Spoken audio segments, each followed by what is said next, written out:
What's up, guys? Hope you all are having an amazing day. Welcome back to the channel.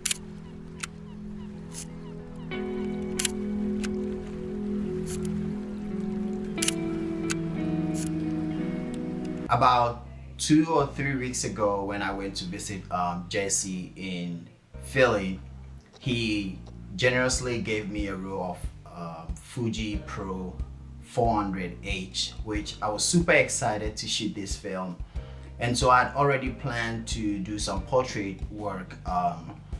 The plan was to go photograph my father-in-law with my daughter, which is something that I've been wanting to do for a while. I was super excited to do this shoot, and when I had the Pro 400H, I just thought maybe going in to do this portrait, let me use this film and see how they turn out, because that is my first time ever shooting this film. This is not a review about this film, it just happened to be the film that I had. Even though I had a Portra, but I still just wanted to shoot this film because I have it and I didn't have any specific thing that I want to shoot with it. So I went to my father-in-law's house and did this portrait shoot of him and my little girl. And the gear that I went with is, of course, my Hasselblad 500CM. I had my 150mm lens and then the 50mm lens.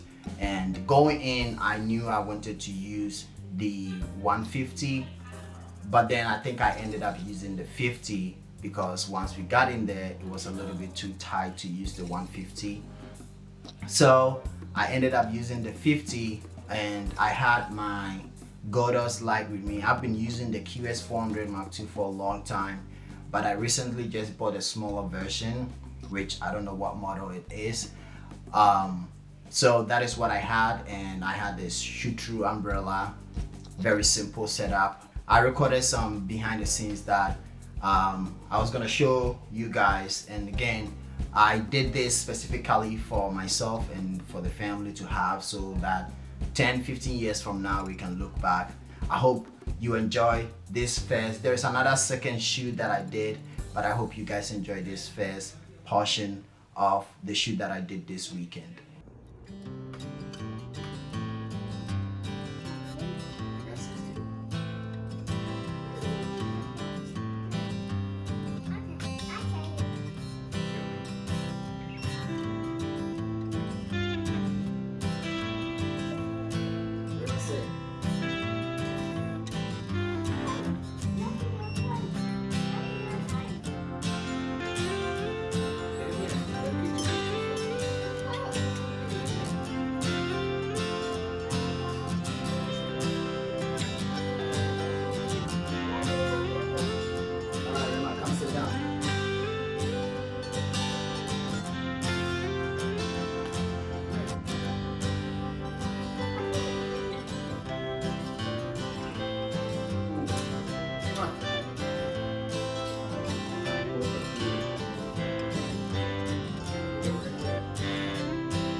Take the slide out.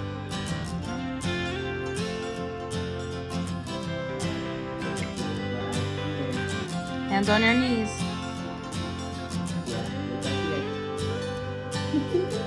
There we go. Both of you are back here.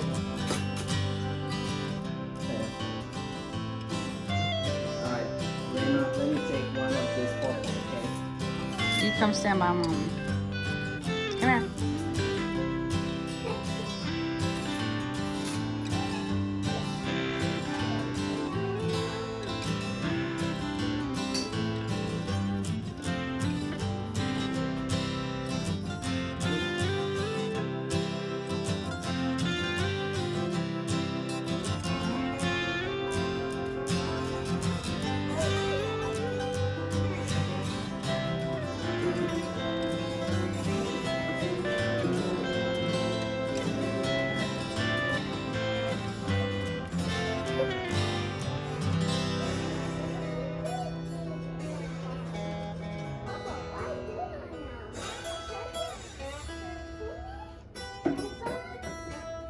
very much.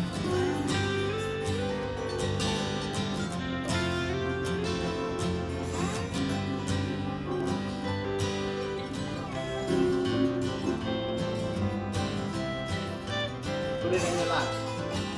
Hold it together. That's it. Remember you want to sit? Nope.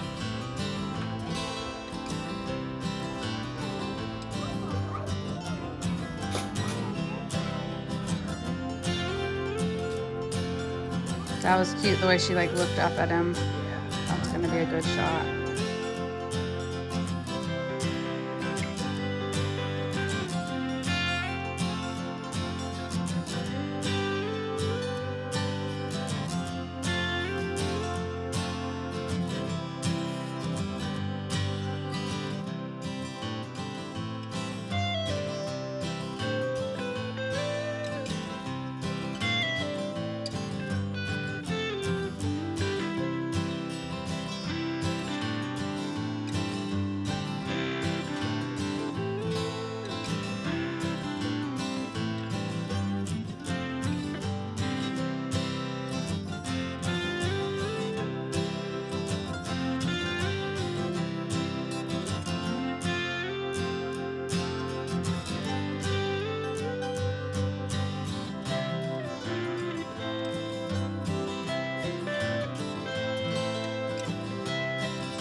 As you guys have seen, the photos that I did indoors, I really love them. Like when I was scanning them and I converted them, the first photo that I saw, I thought maybe this might be the film to replace Portra 400 for me.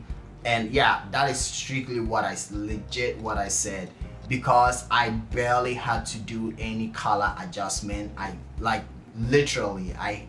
barely did anything to the photos, and right off the bat it just looked so good.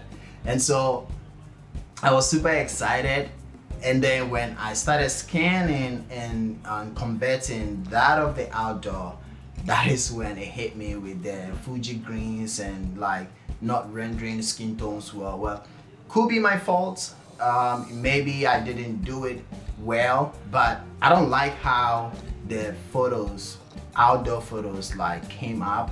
It looked a little bit muddy for me. I don't know if it was because there was sunlight, but I ended up not shooting in the sun but took them in the shadows. Could be the reason. I could have shot in the sun, like the direct sun, which I don't mind at all. I'm not one of those photographers that only wants to shoot at sunrise or sunset. I don't mind shooting midday. I can shoot midday, but I didn't want them to be sitting in the sun. That is the problem, and that is what made me. And I didn't have any body or assistant or anybody to have like a reflector to like diffuse the light or anything for me. My wife was there, but she just recently had a surgery, so I didn't want to put her through that. So I moved them into the shadows, and maybe that is the reason why I got those colors. I'm not going to use just this shoot to judge the film, how it looks. I know a lot of people that shoot Fuji that their colors are good, even though they always have heard that the Fuji doesn't render like the skin tones that well. So if any of you have shot it and have good results than what I'm showing you right now, let me know in the comments below. If there's any suggestions, anything I could do to make them better, let me know again. So that was it. That was shot on the Friday. Now on Saturday, which is yesterday, had some really fun shoot. I've said it several times on here that when it comes to color, I'm still learning. I'm still teaching myself. I'm still trying to do stuff to better my color photos and portraits and stuff like that. So I planned this shoot for a while. Had a plan to shoot 2 models, but unfortunately one couldn't be around. And as always, when that happened, I still go through the shoot, and it was fun, and I'm glad I did, because the photos came out maybe just way better than I even thought or envisioned. So it was really fun shoot I did with a model called Jenna. I've shot with her several times, and some of the photos are photos that I wanted to create for myself, and then some of them were just like, okay, we've gotten the important and serious one, let's just have fun with the rest of it. So what I also did was, I'm a little bit like, my confidence with shooting with my Hasselblad in the studio, it's not up there yet because I'm always struggling with the focusing and stuff like that. And then also it was the first time I was shooting just film with Jenna. So what I did was I will use my Fuji Pro2 that I'm recording video on right now to take the photo and show it to her and let her see what it's gonna look like, because she's used to just taking the photo and seeing it right away. And so that's what I did, take the photo, show it to her, let her see how it's gonna look before I take it on the actual camera that I was going to shoot with. But it came out really good and I'm super excited about it. I didn't really do that much of a behind the scene, but just a first look and a second look video, and then the rest of the photos that I took. So my setup in the studio was, I have the Godox QS400 Mark II that is like mostly my main light. I had it clamped up onto the ceiling of my garage and pointing down, so it's kind of like a overhead shot. And then for the first look, I just shot with one light. And then the second shoot, when I used that, I put a grid on it because I wanted to have the light very, very centered onto the model. So when I did that, I was having shadows cast on the bottom part of the frame, which, what to my experience, anytime I shoot in the studio and there are shadows anywhere, it kind of makes the colors look a little bit weird. So I brought in my second light and then I put it to like third of the power of the main light. So I think the main light was on 1/4, and then the second light was like 16 or something like that. So just to kind of like brighten up the shadows a little bit. So that was the setup. Obviously shot with my Hasselblad 500CM, and most of it was shot with the 150mm lens, which is like 85 equivalent in full frame. And then I also shot some on my 50, which I think I might end up, I have not really like edited the photos as I'm recording this video, but I think I might just crop it, some of the photos, just crop it into like a 2:3 ratio or something like that. But I hope you guys enjoy these photos, just a little behind the scene, just to show the first look and second look, and then I hope you guys enjoy the photos as well.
All right, guys, that is it for today. I hope you enjoyed the photos. I hope you enjoyed the video. Like I said, the second one I was really planning on doing a video about it, but it didn't really like go as I wanted it to, because it was just me from the start. And sometimes when I'm doing a shoot where I really want to concentrate on the photos, I don't want to be messing around with video camera or my phone or something like that, just trying to record and photograph at the same time. It kind of slows my process down, and then also sometimes it messes me up, because instead of concentrating on the photos and taking them, I have to deal with going back and forth with where the angle to put the whatever I'm recording the video with and stuff like that. So I hope you enjoy the photos more than just the behind the scene videos that you watch. So that is it for today. If you'd like to see all these photos again, I'll be posting it on my Instagram at the Film Digits. If you also watch this channel and you love black and white as well, you can follow me on kboatin_street. That is it for today. My new zine, the Backroads Adventure, is still available. I'm going to have the link in the description. Thanks to everybody that has purchased one already. I really do appreciate you all. If you haven't purchased one and you want to, the link is going to be in the description below. Support the channel by buying my zine, and I'll see you guys in the next video. But until then, go hit the street, be safe, create beautiful photos and share with us all. And you don't forget, always create to inspire. See you guys in the next video.